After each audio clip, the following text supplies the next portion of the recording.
Let me tell you about the night my father stood in the middle of our living room, holding a glass of champagne, surrounded by his friends, laughing and toasting to the fact that he had just thrown his own child out of the house.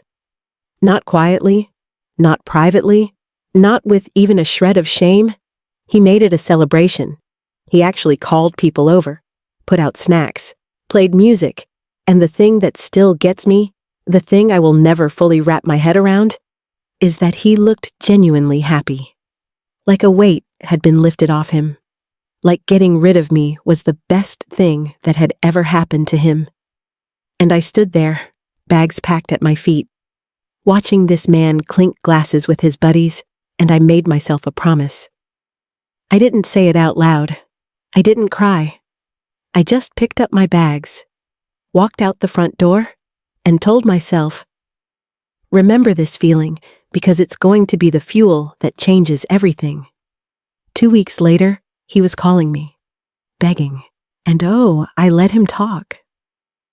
But let me take you back to the beginning, because if I just jump to the end, you won't understand the full weight of what happened. You won't feel it the way I felt it, and this story deserves to be felt. I grew up in a house where love was transactional. I didn't have language for that when I was a kid. I just knew that when I did well in school, my father was warm and proud and generous. And when I struggled, or when I made a mistake, or when I simply needed something he didn't feel like giving, he went cold. Not just distant. Cold. The kind of cold that fills a room. My mother had left when I was 11, and after that, it was just me and him in that house, and I spent the better part of my teenage years trying to figure out what version of myself would make him stay warm. I rearranged myself constantly. I worked hard. I stayed quiet when he was in a bad mood. I laughed at his jokes, even when they were at my expense. I made myself small and agreeable and low maintenance, and for stretches of time, it worked. He'd clap me on the back and call me his kid, and it would feel like sunlight. But those stretches never lasted.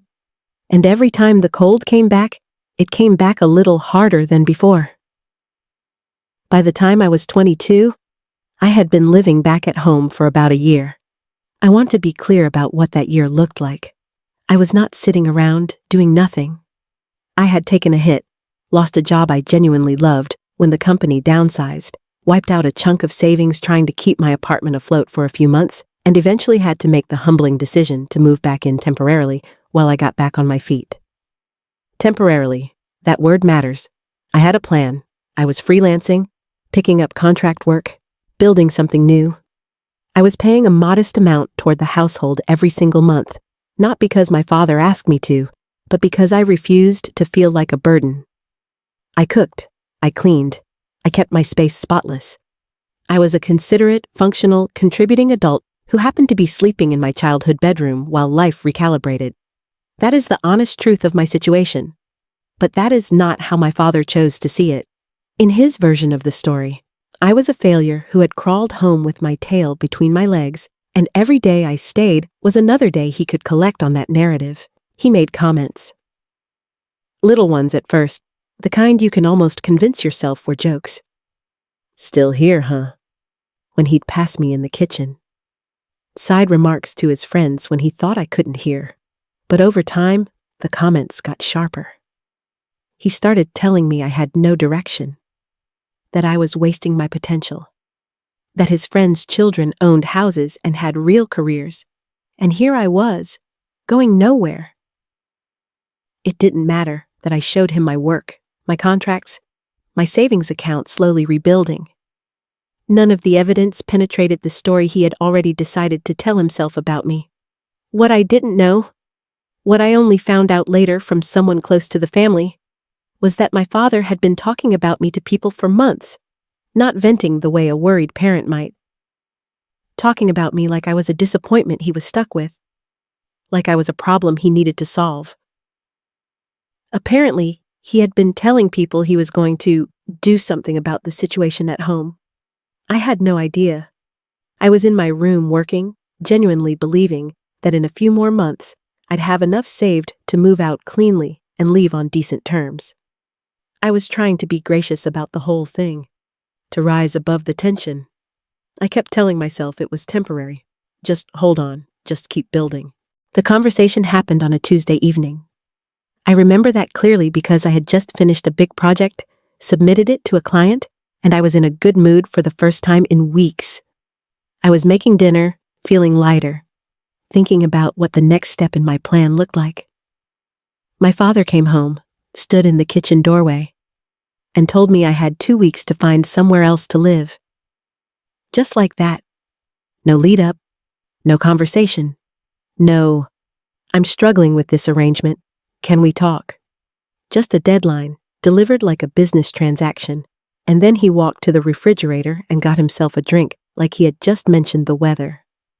I stood there with a spatula in my hand, and I asked him if he was serious. He said he was. I asked why. What had changed? What had I done? What was the actual reason? He said something that hit differently than I expected. He said he was tired of looking at me. Not tired of the situation. Tired of looking at me. And then he said something I won't repeat exactly because some words don't need to be preserved, but the meaning was clear. He didn't believe in me. He never had. And this was him washing his hands of the whole thing. He walked out of the kitchen and turned the television on, and that was the end of the discussion. I turned the stove off. I stood very still for a moment, and then I went to my room, sat on the edge of my bed, and did the math. 2 weeks. I had savings. Not as much as I'd wanted, but some. I had a few freelance clients who were consistent. I had a friend, and I want to say something about this friend, because she is part of why this story ends the way it does. I had a friend named Priya who had been offering me her spare room for months. She lived across town, had a 2-bedroom apartment she owned outright after an inheritance, and she had told me multiple times that if I ever needed a landing spot, she was there. I had been too proud to take her up on it, too committed to the idea of making things work on my own terms, in my own timeline. I texted her that night. She said yes before I finished typing the sentence. I packed over the following days. I was systematic about it. I didn't rage. I didn't confront my father again. I didn't give him the satisfaction of watching me fall apart. I sorted my belongings, arranged a small truck with a friend, and planned my departure for the last day of my given 2 weeks. My father, during this time, barely spoke to me. When we did cross paths, he was almost, and this is the word that still disturbs me, almost cheerful. Like something had been resolved for him. Like the house already felt different to him, and I was just a final formality. And then, on the evening before I left, he told me he had invited some people over the following weekend. I assumed it was just a regular gathering. I didn't think anything of it. I moved out the next day. Priya helped me unload. Her spare room was small, but clean and quiet, and it smelled like the candles she always burned. And when I sat down on the bed after we'd brought everything in, she handed me a cup of tea and didn't say a single word. Just sat with me, and I think that was the kindest thing anyone had ever done for me. I didn't cry while I was packing. I didn't cry in the truck. I cried a little then, in that small, quiet room, and it was the kind of cry that doesn't feel like grief. It feels like release. Now, I found out about the party through a family friend who had been invited without knowing the full context. She called me that weekend, sounding genuinely confused, and told me she had gone over to my father's house expecting a regular dinner and found a whole thing: music, drinks, people filling the living room, and my father apparently doing a toast. She said he toasted to new beginnings and finally having his house back. She said the way he said it made a few people uncomfortable, but most of them didn't know the details and just laughed along. She called me because she wanted to know if I was okay. She had put together what the celebration was actually about.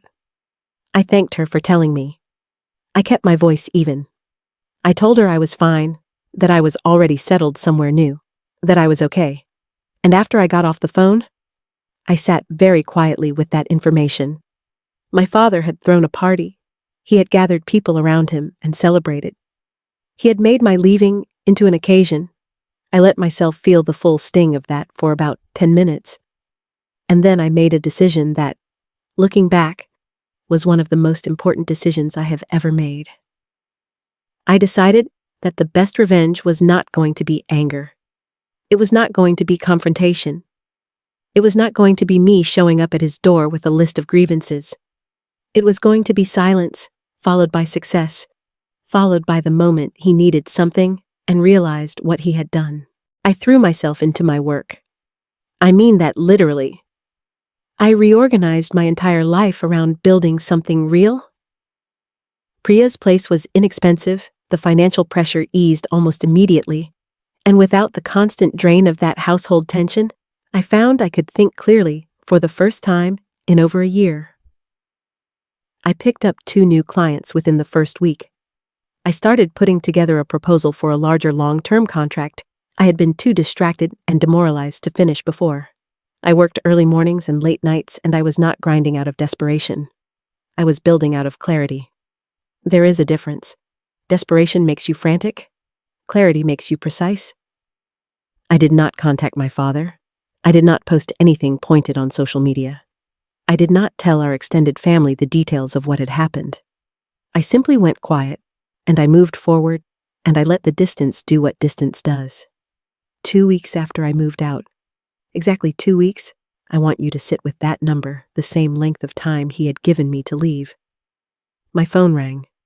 His name on the screen. I stared at it. I let it ring. He called again. I let it ring again.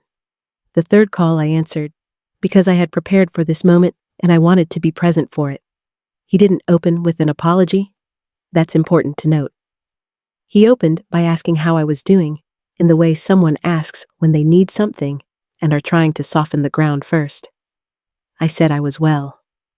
There was a pause, and then it came out, piece by piece, in the halting, uncomfortable way that proud people confess things they didn't plan to confess.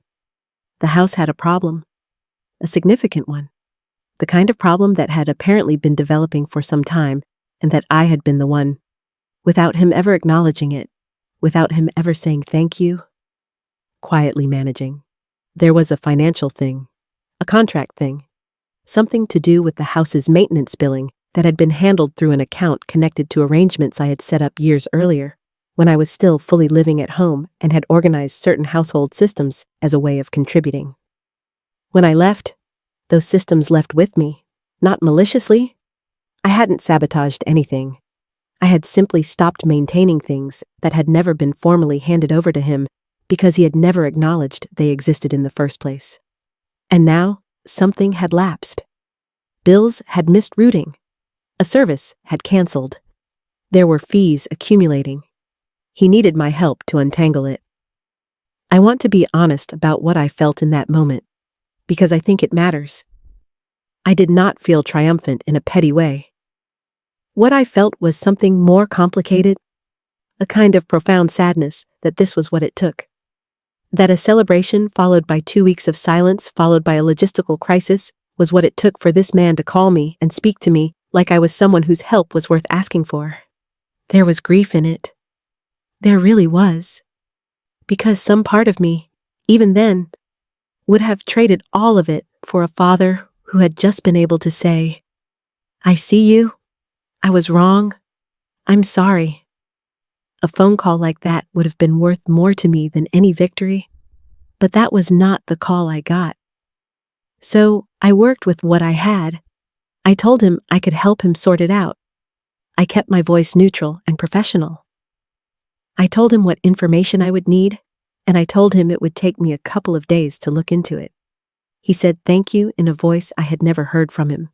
Something small in it, something that didn't quite fit inside the man I knew. And we got off the phone. I took those 2 days. I sorted it out. The issue wasn't catastrophic, but it would have become one if left alone, and I knew how to fix it. I walked him through the steps in a follow-up call, clear and methodical, and I resolved it. He was grateful, more grateful than I expected. He stumbled over his words a little, which was not a thing my father did. He said, and I will give him this moment, he said that he had not realized how much I had been handling. That was not an apology. But it was an admission, and from that man, that was something. I said something then that I had thought about very carefully. I said calmly, without heat, that I had never needed him to throw me a party, that I had only ever needed him to see me, and that I was glad the house was sorted out, and that I wished him well. And I meant all of it, every word. I didn't slam a door. I didn't make a speech. I just said it plainly, like the truth it was, and then I let the conversation end. Over the following months, my father reached out a few more times. The calls were different.